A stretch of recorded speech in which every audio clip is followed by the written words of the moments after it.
come. DJ Malaka. What would I do without your smile now?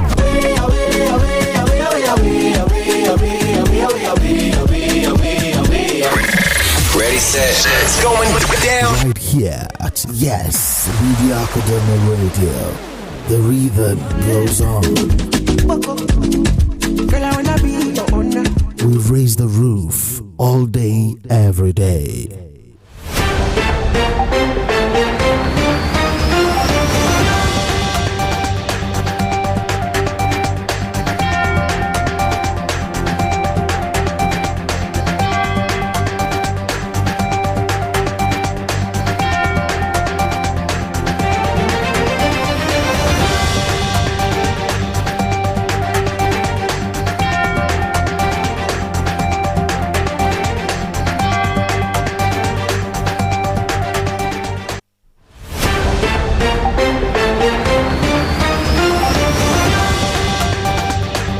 It's 6 o'clock from Yes Man Radio, the First Media Academy Radio. Good evening and thank you for joining us on Yes News Now.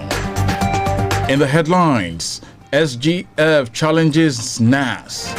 APC chieftain chides Ngige over attack on Tinubu Falike. Obasaki Shaibu flag of re-election campaign. Magu probe an achievement, says Malami. Scores killed as military jet bombard bandits camp in Zamfara. And the world of sport, Osimhen will surpass Maradona's feat at Napoli. Now the news in detail. My name is Olatunde Ido. Good evening.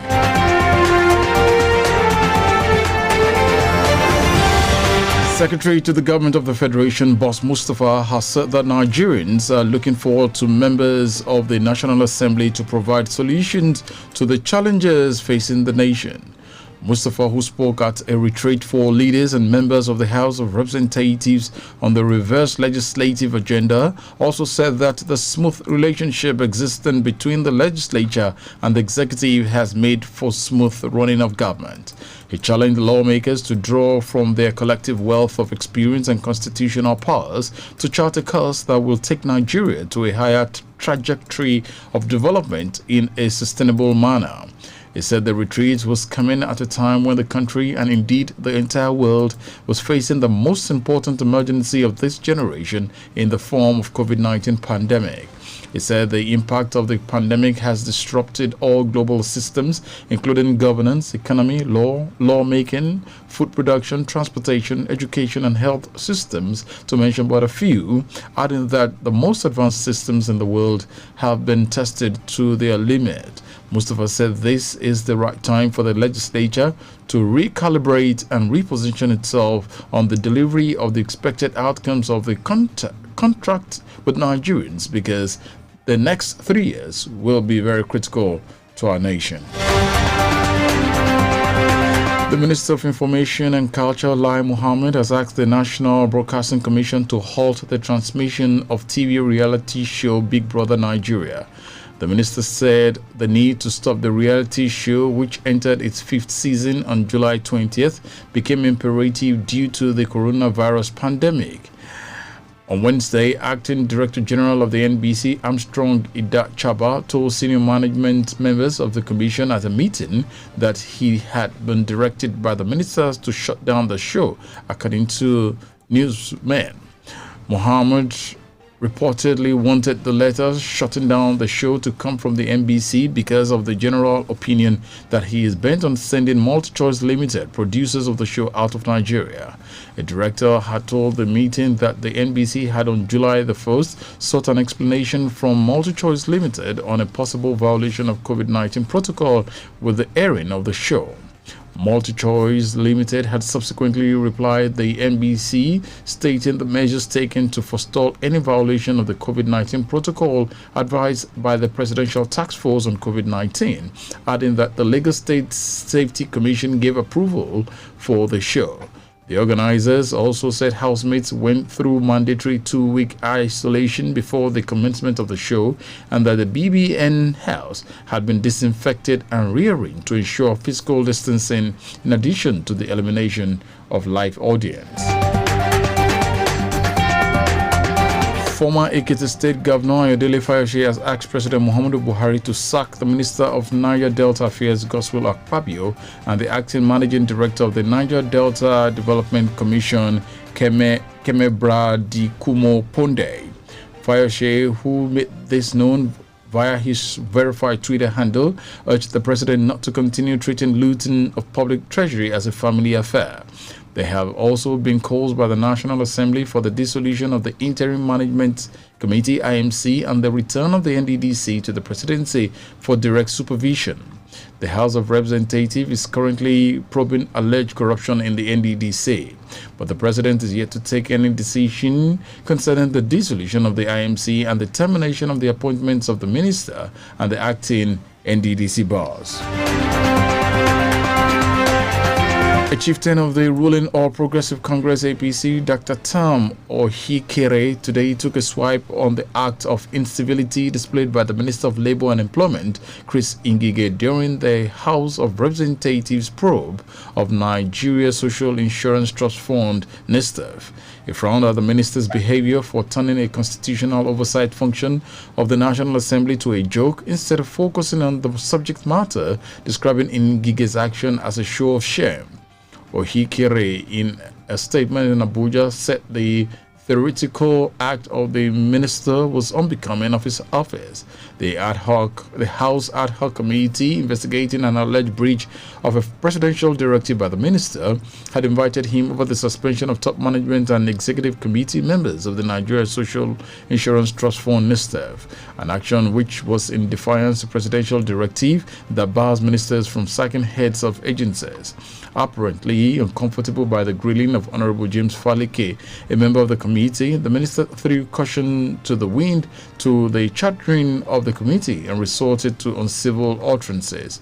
Ohikere alleged that in recent time, Ngige and some members of the Federal Executive Council have indulged in acts unbecoming of the status of their office, a development that runs counter of the integrity of Buhari's administration.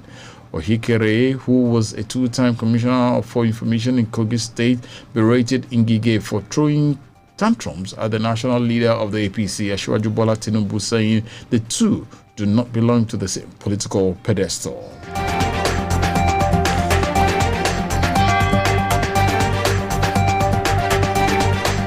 The re-election campaign of the Edo State Governor, Godwin Obaseki, has been flagged off at the Samuel Ogbemudia Stadium in Benin City, the state capital.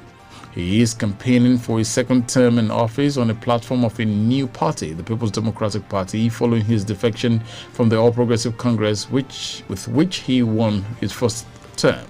The PDP says Obaseki's re-election bid is on the strength of the work he has done in the last 3 years.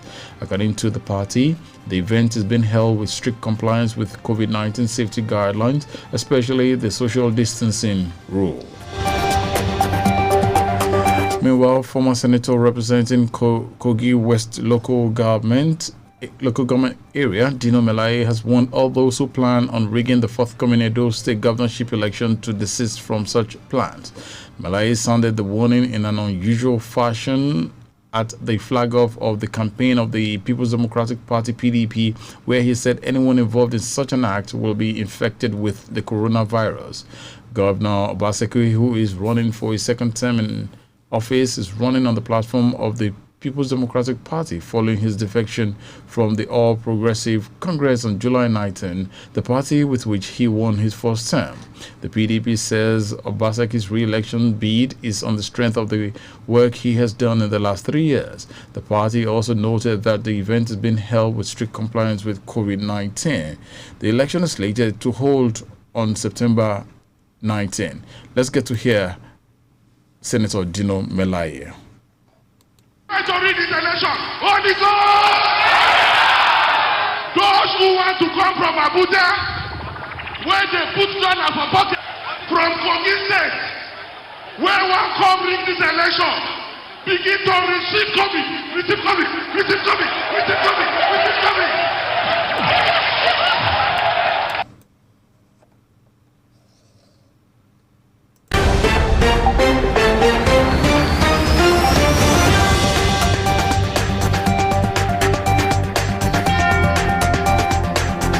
Still listening to Yes News Now, coming to you live from the studios of Yesma Radio, the First Media Academy Radio.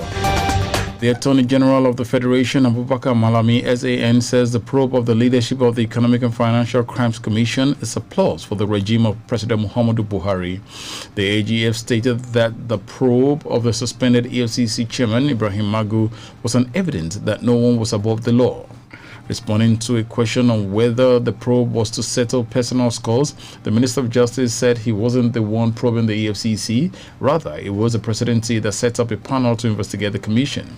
The presidency had suspended Magu and about 11 other top officials of the EFCC, including the secretary to the commission, Ola Olukoyede.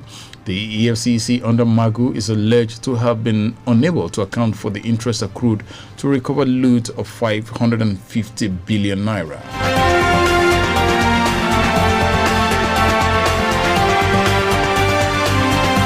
Multiple airstrikes conducted by the air component of Operation Hadarin Daji have destroyed a bandit camp in Domboru forest area of Zamfara state, run by a notorious bandit leader, it was learned. Several bandits hibernating in the camp were killed in the attack.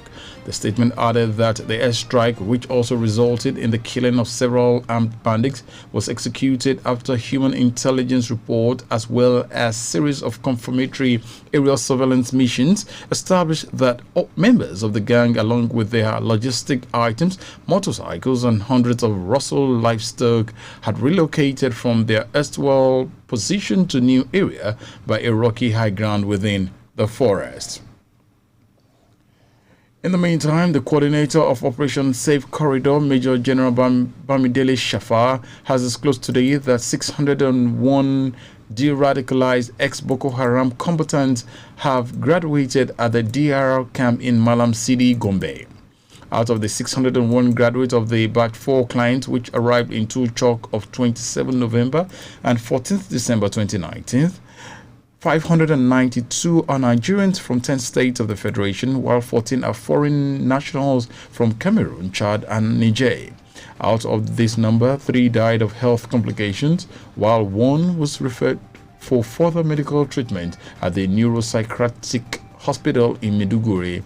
Shafar said another one was withdrawn on disciplinary ground and transferred for recategorization and prosecution.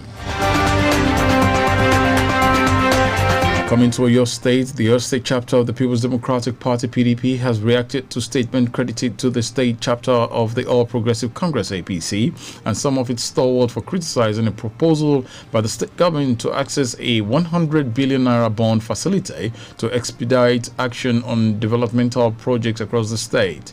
The ruling party, in a statement signed by its State Publicity Secretary, Engineer Akim Olatunji, and made available to journalists in Ibadan today, stressing that the move to access the bond was a very strategic and commendable one, which is bound to open up Ibadan for real investment that will lead to economic growth. According to the statement, the ruling party lambasted the opposition party for attempting to misinform unsuspecting members of the public with derailing narrative with a view to incite the people against the government. The ruling party explained that if the APC-led government of 8 uninterrupted years between 2011 and 2019 had expended all monies it got for the development of Oyo State's critical infrastructure, which could have opened up the state for mega investment, the present government will not be immersed in such economic growth that will compel it to seek for the bond, adding that failure of APC government is why the state is where it is today.